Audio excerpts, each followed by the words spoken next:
everybody. Welcome to That Expert Show, where you help run the show. I'm Anna Canzano. Thanks so much for joining us. Tonight we are talking about chiropractic care, and I invite you to submit your questions right now for our featured guest, and we will mediate those questions as we go along in this live interview. We're talking tonight about the benefits of this kind of care, the type of injuries that it can address and help with, and how to find a good chiropractor. But also, I want to talk about some of the myths around chiropractic care. I think there's a bit of a stigma around it, and we're going to tackle that head on.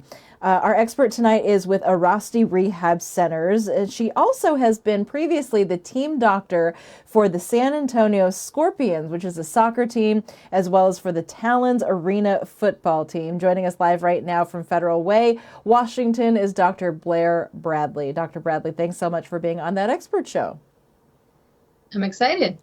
You know, right off the bat, I wanted to talk about one of the questions that was submitted by somebody on Facebook. This is from Carolyn. She's saying she's never used a chiropractor, and to be honest, it kind of scares her. She feels like maybe one wrong move and she'll be paralyzed, and she's saying maybe this is a myth, but maybe we could talk about these myths. Let's tackle that head on right away. Why is there kind of a stigma for some people when it comes to chiropractic care?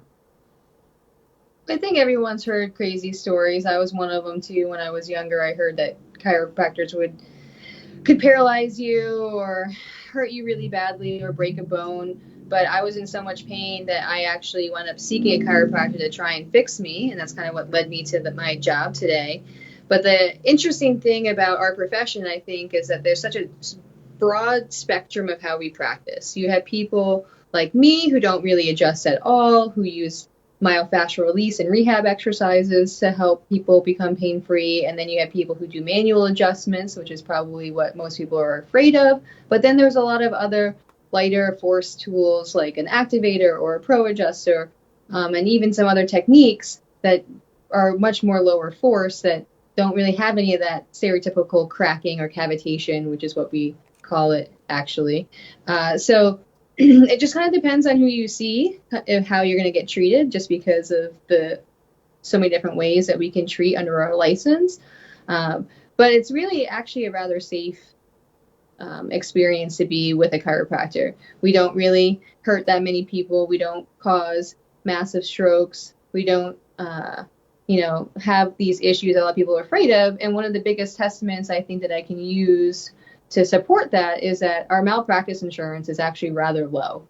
So our yearly premium, that what we pay to, cover these things if someone does get hurt and stuff like that, is such a low number. Like mine's only about $2,000, where you deal with medical doctors and surgeons and things like that, where that premium, their premiums in the hundreds of thousands of dollars. So it kind of gives you this like perspective of really we don't hurt that many people.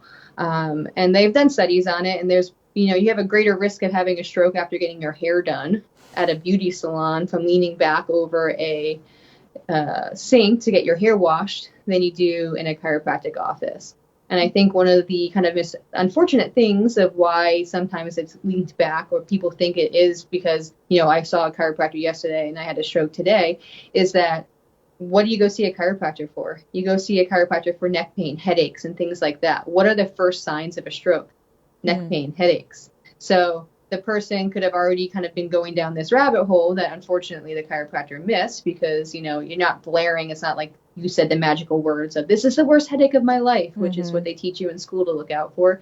But sometimes people have no symptoms whatsoever. They feel a little bit off, or, their head kind of feels, they just, they go to their chiropractor who they've seen a million times because they're not feeling well, and then the next day something unfortunate happens, and it wasn't necessarily the chiropractor adjustment that led to it. It was just a coincidence / you go see people for those symptoms, and unfortunately sometimes it's worse than anyone wants. That is an interesting perspective. The more I talk with people, the more I realize like a lot of the people, who have gone to chiropractic care have gone for such a wide range of issues. Like you were saying, I mean, there are people who are now taking children in, for example, who have sensory issues or who have, really strong sense of smell, and somehow something that was done in a chiropractic office helped that child. And I just think that that kind of thing is pretty remarkable. Yeah, we can treat a lot of things. So issues like that is not necessarily the prime focus in my office that I treat every day, but there are doctors that focus on a lot of, things that you would never think of a chiropractor treating. But, we also, like in my office, people don't think of going to see a chiropractor for a sprained ankle. And that is something that I see all the time, and have people come in on crutches and then walk out afterwards. And it's just because the way I treat is a little bit differently with that manual therapy and active care rehab exercises that I can, kind of broad spectrum out, and then treat all these extremity things that, most people don't necessarily think of with just like a spinal adjustment. But people do have stories of spinal adjustments, helping with hearing, helping with sensory issues and other things like that, and just trying to basically align the nervous system and make sure that the body's functioning at its peak. Well, and you bring up a good point too, because, with the wide spectrum of issues that chiropractors can treat, what should people look for when they're trying to pick a good chiropractor? Because, I think the hesitation that I have had in the past is, well, I don't want to start with a chiropractor and then feel like I will have to go then for the rest of my life. I think for whatever reason, that was the notion that was in my head when I had considered seeing one in the first place. Yeah, because there are some chiropractors that have very long treatment plans where you see them what seems like forever. And, that some of the techniques require some of it when they're trying to correct scoliosis and things like that with exercise. They're much longer. Our big claim to fame at Airrosti is that our average treatment plan is usually only 3 to 4 visits, and that's the injury resolution. So whether it's like a sprained ankle or headaches or carpal tunnel or plantar fasciitis or something like that, we have really short treatment plans, and then we want to essentially kick people out of the office. I tell them to fly away. We teach them how to take care of themselves so they don't need us. It's kind of like a weird, goal in life to have people leave your office as fast as possible, but we want people to get better, and then you tell everybody about it. But a lot of chiropractors are known for these long treatment plans, and that's why I think some people are hesitant to go. And my biggest thing for recommending, like, how do you find a good chiropractor, is that there has to be some set goals. So whether the goal is for, you to sit to stand without pain, whether it's to have no pain whatsoever in your low back, or whatever your issue is, that there's a set goal and there's a plan on how to get to that goal. And if there's no plan and there's no set, like, if this doesn't happen by this point, then we're going to do this, whether it's imaging, whether it's a referral to a specialist, that there's just this open-ended thing of, and the doctor's not very clear on what the treatment plan is or what the goal is. And it should kind of be addressed almost every visit of like where you are in this treatment plan. And if it's not, that's kind of a little bit of a red flag that person is not necessarily like aligned with, either you're getting better or they just don't know where they're headed, down what path. That's so great and advice. Then it's just one of those things too, some of it's a personality thing. If you are not getting along, or you just can't understand how they talk because maybe they don't communicate the way you listen and things like that, it's just to search to someone else. It's not one size fits all on any doctor. I joke around that everyone's been to a dentist they don't like, because I've run into someone at a party and they're like, oh, I went to a chiropractor once, it was awful, like I am never going back ever again. And you're just like, okay, well, you might have either met a bad doctor, because like any profession, there's good ones and there are bad ones, or there's just one that didn't jive with you. So everyone's always been to a dentist they don't like, and that's usually what I ask when someone tells me that they've been to a chiropractor and they'll never go back again. And I go, oh, so you've been to a dentist, right, that you don't like? I'm like, yeah. I'm like, so you don't go to the dentist anymore? And then they stare at you like you're dumb, and you're like, what'd you do? Oh, you found one you liked. Okay. Like, why don't you try someone else? There might be someone that suits you better out there, and you're missing out on either being pain-free or other health benefits that you kind of threw to the wayside because of your one bad experience. Right. That's that's a good point. I want to thank folks who are tuning in via the partnership with the Oregonian, Balin, who says that they have nerve pain and it does help with massage. Becky wants to know, and I think you were mentioning this a little bit. She says, what about an office that pushes long-term treatment plans and payment up front for those plans? What offices do that? And no, I don't she's know if just saying, you're, when you encounter an office like that, is that a red flag, or is that, how do you deal with a situation like that? I mean, personally, that would be a red flag for me if they want all the payment kind of upfront. There are some procedures that aren't necessarily covered by insurance. Some of them are like decompression and things like that for disc injuries that some chiropractors have in their offices, and that might be something that you kind of pay upfront for a session of, we're planning on doing this 10 times over the next 10 weeks, and that's kind of like the care plan, and then they reevaluate afterwards. That's kind of like some of them are kind of set like that. It's not necessarily a red flag right off the get-go. It's just that I don't really treat like that at all, because I don't want to feel like a used car salesman. I don't want to convince people that they need to see me a bunch of times. Because of how we treat, we know real quick if we're going to have a positive impact on somebody, and then try and get them to where they need to be if it's not happening the way we expect.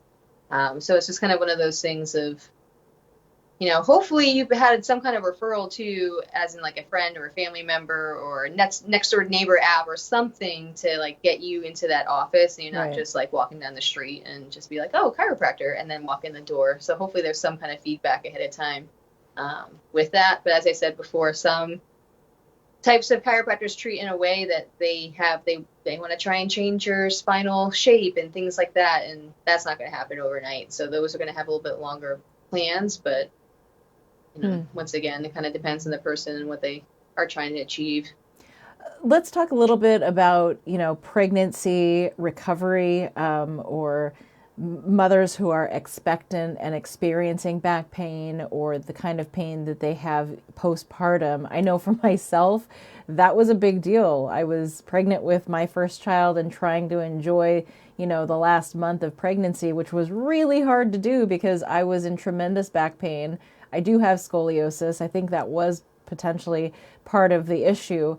But I know that can be a real turning point for mothers either before or after delivery. Yeah, and it's one of those things that, when you're pregnant, you're carrying around this extra baby weight, right? That's throwing your center of gravity off. And your core muscles, which are supposed to help give that spine its real support as you get more and more pregnant, essentially get turned off because they are stretched out all the way to the end. So then other muscles are working harder to compensate. A lot of those are your spinal erectors, which is those muscles right along your back, and then your hip flexors, which are really kind of deep core muscles that attach to the front of your spine, and they get really tight and they cause a lot of pain. And then, when you're pregnant, your body's releasing hormones to help change the shape of your pelvis. It's releasing that hormone relaxin that's doing a good job because you want the baby to come out, but then it kind of affects all of the things. And there's a lot of pelvic pain because all of a sudden things are a little bit more unstable as they're shifting. And, not everyone is in perfect shape before going into pregnancy.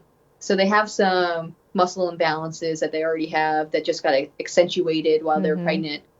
So when pregnant women come into our office, we teach them how to kind of take care of themselves while they're pregnant, meaning like how can they roll out some of these tissues that are extra tight because they're working harder now because there's no one else to help them, and how to stretch them, but then also how to kind of stabilize the best that you can. So like with that pelvic pain that is so common that sometimes even triggers sciatic pain, and just, that low back too is just those glutes aren't working very well, and getting people how to activate those and get those a little bit stronger. It's not like you're going to the gym and doing squats for days because that's not going to happen while you're pregnant. There's other much more low impact exercises that you can perform to get those muscles stronger and teach your body you need to be using these guys so that you use them to help get you through you being pregnant.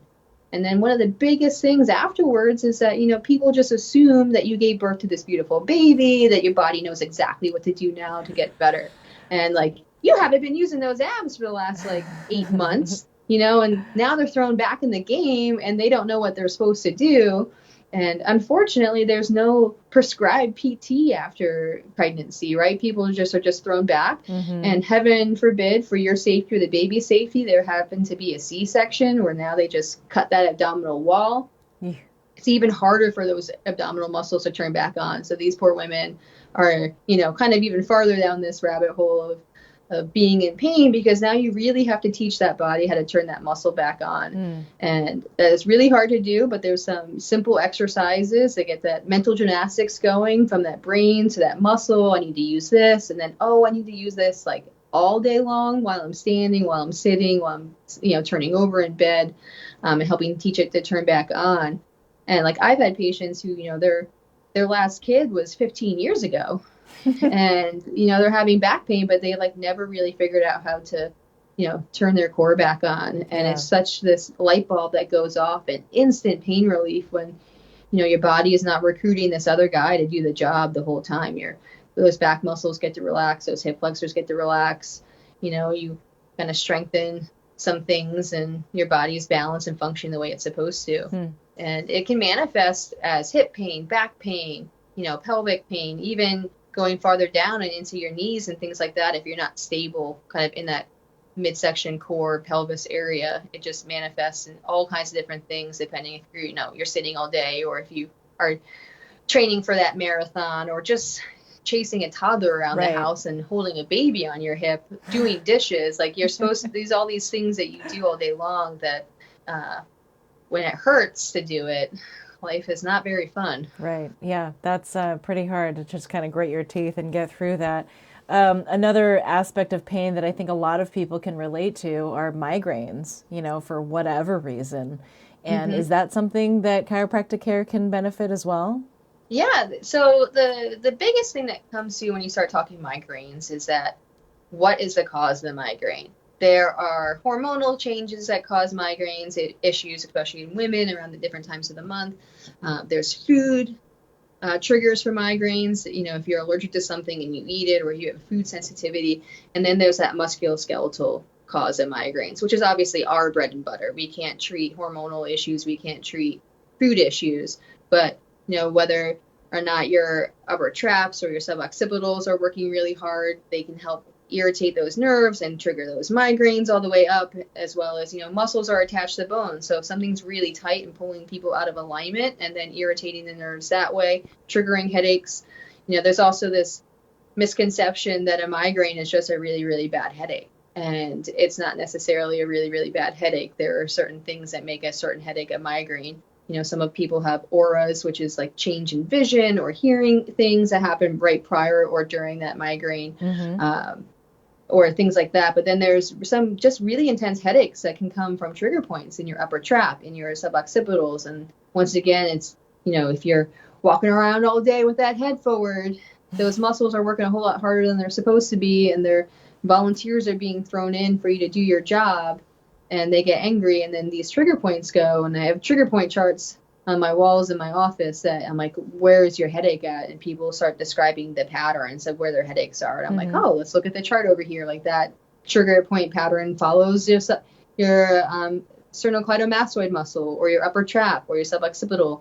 And working on those areas helps relieve it. But then why are those areas getting angry? And that's the biggest thing. Like, how do you fix the problem and not be a Band-Aid?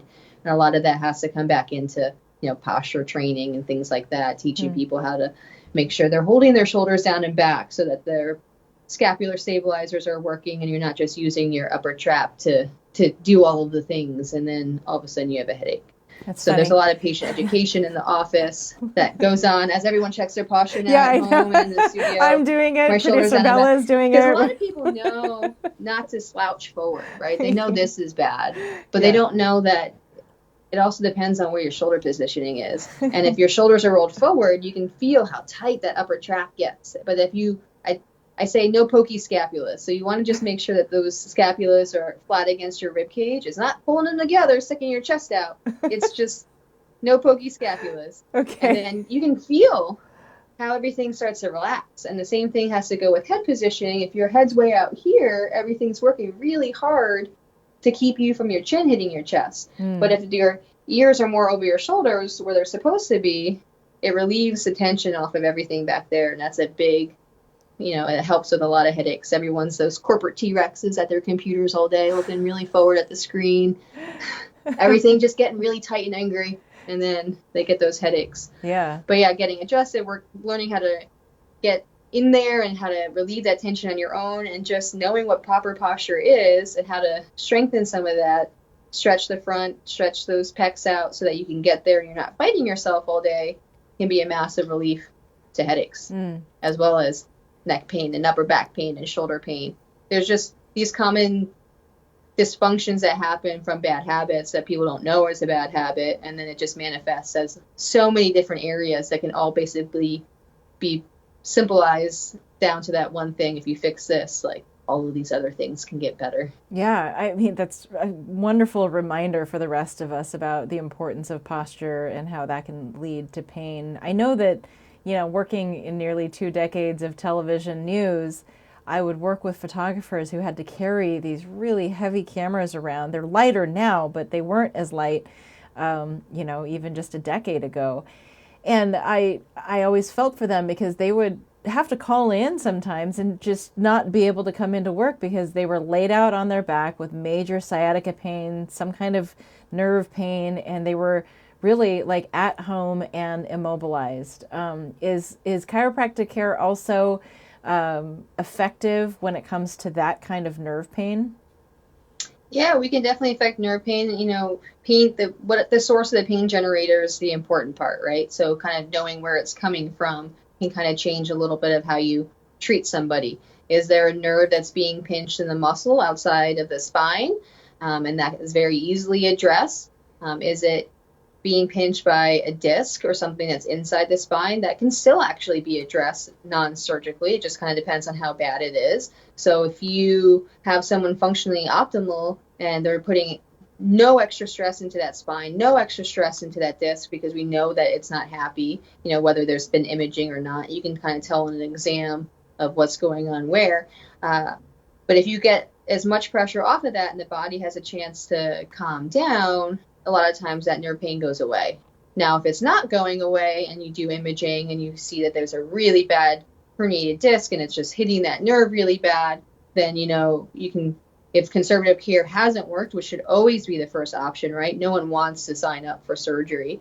The goal is always to heal someone first without surgery or without crazy narcotics and things like that. But then, there's still a time and a place for everything. Sadly, my magical hands can't fix everybody, but I have good other doctors that I know to refer to, and when I just, hold that for last resort, but at the same time don't want to, stall somebody in their care plan of getting better, right? So if I can't fix you, we want to make sure you get to wherever you need to be as fast as possible. But yes, we can treat radicular pain, which is that fancy medical term for radiating nerve pain. Just, don't want to irritate the nerve. Nerves don't like to be irritated. When you say musculoskeletal injury, what does that actually mean? What does it mean, right? So obviously people know what their skeleton is, right? And then the muscle is just basically muscle. But then the other thing that we focus on is that fascial tissue, which is the master connective tissue of your body. It's what connects every single muscle cell together. It's what makes up all your tendons and your ligaments. And the interesting thing about that fascial tissue is that there's no direct blood supply. Muscle has a lot of really easy blood supply. That's why it's nice and red. But that fascial tissue is that white stuff that you play with raw meat, that's covering the chicken, or if you kind of pull it apart, that webbing. We call them slobbers in our tissue. house. Slobbers. Yeah. That if that gets irritated and injured, and then if it kind of like it can fold over itself, it kind of covers your muscles like clothes, and it inhibits a joint or a muscle from functioning correctly, that leads to pain, it leads to injury. People think of injury and they think of a one-time trauma, but slow repetitive things over time also injure you, and people have pain. But basically that musculoskeletal stuff is that all that soft tissue things. What we can treat in our office is anything that's not a full thickness tear, meaning that you completely torn a muscle. Partial tears we can help with, and no fractures, so we don't treat broken bones. Mm-hmm. But soft tissue injuries or that musculoskeletal stuff are those, back pain, headaches, neck pain, sprained ankles, knee pain, things like that. Rotator cuff injuries. Those are all musculoskeletal injuries. Got it. Okay. Anything else that I wasn't smart enough to ask you? Any last thoughts that you want to leave our viewers with? With just chiropractic care in general, or Airrosti? Well, one of the kind of unique things about Airrosti is that we now have this new thing called Airrosti Remote Recovery, which is our telehealth version. And you don't necessarily think of telehealth when it comes to chiropractors. But since we treat with that myofascial release and that rehab exercises, the telehealth version People have this, one-on-one call with a doctor who talks them through an exam and range of motion and orthopedic tests and diagnose them, and then prescribes them a very specific care plan with rehab exercises that they can then do at home. And they are mailed a kit with all the tools that they need in order to do the rehab exercises. And they have access to those exercises for a whole year. And it's really neat too, because it's one of those things that they can do. They're actually charging only per injury. So if they wind up talking to the doctor, 4, 5, 6, 7 times that they need, the average is only 4. But if they do have to talk with them more to kind of progress their rehab, it's all covered within that one kind of cost.